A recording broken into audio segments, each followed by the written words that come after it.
Hello friends, welcome to Saro's kitchen. Saro's கிச்சனில் இன்றைக்கி நாம் கிராமத்து மீன் குழம்பு வைக்க போகிறோம். கிராமத்தில் மீன் குழம்பு எப்படி வைப்பாங்க, நம்ம எப்படி வைப்போம், இது ரெண்டுக்கும் என்ன டிஃப்ரென்ஸு அப்படின்றத நம்ம இன்றைக்கி குழம்பு வச்சு பார்க்க போகிறோம்.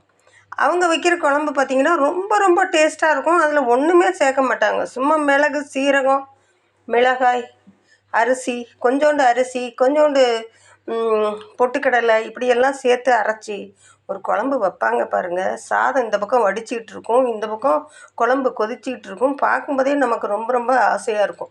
அதே மாதிரி ஒரு மீன் குழம்பு தான் நாம் இப்போ வைக்க போகிறோம். இதுக்கு தேவையான அளவு மீன் 1/2 கிலோ எடுத்திருக்கேன் நான். இன்க்ரீடியன்ஸ் பாருங்கள். மிளகு, சீரகம் தலா ஒவ்வொரு டீஸ்பூன், கொஞ்சமாக ஒரு 1/2 டீஸ்பூன் பொட்டுக்கடலை, ஒரு 1/2 டீஸ்பூன் சோம்பு, ஒரு 7-8 மிளகாய். இந்த மிளகாய் நல்லா காரமாக இருக்கும். 2 டீஸ்பூன் மல்லி, 1/2 டீஸ்பூன் அரிசி. இப்போ இது எல்லாத்தையும் நம்ம வறுத்து எடுத்துக்கலாம். ட்ரை ரோஸ்ட் பண்ணுறோம்.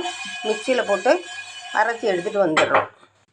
இப்போ நம்ம எடுத்து வச்ச பொருள்கள்லாம் பாருங்கள், நல்லா வறுவல் ஆயிடுச்சு. அரிசியெல்லாம் பாருங்கள் பொரியாக பொரிஞ்சிருச்சு. இப்போ நம்ம இதை ஆற வச்சு அரைச்சிக்கலாம். இப்போ நம்ம அரைச்ச மசாலாவை ஒரு கடாயில் சேர்த்துக்கலாம். நம்ம இன்னும் ஸ்டவ் ஆன் பண்ணலை. ஒரு எலுமிச்சம்பழம் அளவுக்கு புளி அதை கரைச்சி வச்சுருக்கேன். அதை இதில் சேர்த்துருவோம். இதுக்கு தேவையான அளவுக்கு மஞ்சத்தூள் சேர்த்துடலாம். 1/2 டீஸ்பூன் மஞ்சத்தூள் சேர்த்துருக்கேன். ஒரு 1/2 டீஸ்பூன் உப்பு, கல் உப்பு சேர்த்துருக்கேன். இப்போ இதை நல்லா நம்ம மிக்ஸ் பண்ணிக்கலாம். இப்போ மசாலாவை நல்லா மிக்ஸ் பண்ணியாச்சு. இதுக்கு தேவையான சால்ட்டும் சேர்த்தாச்சு. நல்ல ஒரு கம வாசனை. இதை பக்கத்து அடுப்பில் வச்சு நல்லா கொதிக்க விடலாம். ஸ்டவ் ஆன் பண்ணியிருக்கேன். கடாய் வச்சுருக்கேன். இதில் ஒரு 2 டீஸ்பூன் எண்ணெய் விடலாம். விட்டுட்டு இதில் கடுகு சேர்த்துக்கிடலாம், உளுந்து பருப்பு சேர்த்துக்கிடலாம், கூடவே ஒரு 3/4 டீஸ்பூன் வெந்தயம் சேர்த்துக்கிடலாம். இதெல்லாம் நல்லா பொரியட்டும்.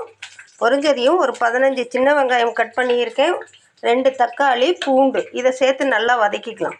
இப்போ வெங்காயம், பூண்டு, தக்காளிக்கு தேவையான அளவு சால்ட்டு சேர்த்து இது நல்லா சாஃப்டாக ஆகிற வரைக்கும் குக் பண்ணிக்கலாம். இதை அப்படியே மூடி வச்சிடலாம். இங்கே ஒரு பக்கம் குழம்பு நல்லா கொதிச்சுக்கிட்டு இருக்குது பாருங்கள். நம்ம குழம்பு நல்லா கொதிச்சிட்ருக்கு. அதில் கொஞ்சமாக கருவேப்பிலை சேர்த்துருவோம். இப்போ இது இன்னும் இதோட பச்சை வாசனை இன்னுமே போகணும். மசாலாவில் விட பச்சை வாசனையெல்லாம் போயிடுச்சு. இதை தூக்கி இதில் இப்போ ஊற்றிடலாம்.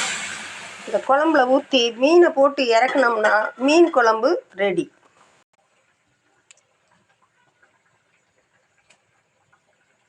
ரொம்பவே டேஸ்ட்டான கிராமத்து மீன் குழம்பு ரெடி. வீடியோ பிடிச்சிருந்துச்சுன்னா லைக் பண்ணுங்கள், ஷேர் பண்ணுங்கள், கமெண்ட் பண்ணுங்கள், சப்ஸ்கிரைப் பண்ணுங்கள். தேங்க்யூ.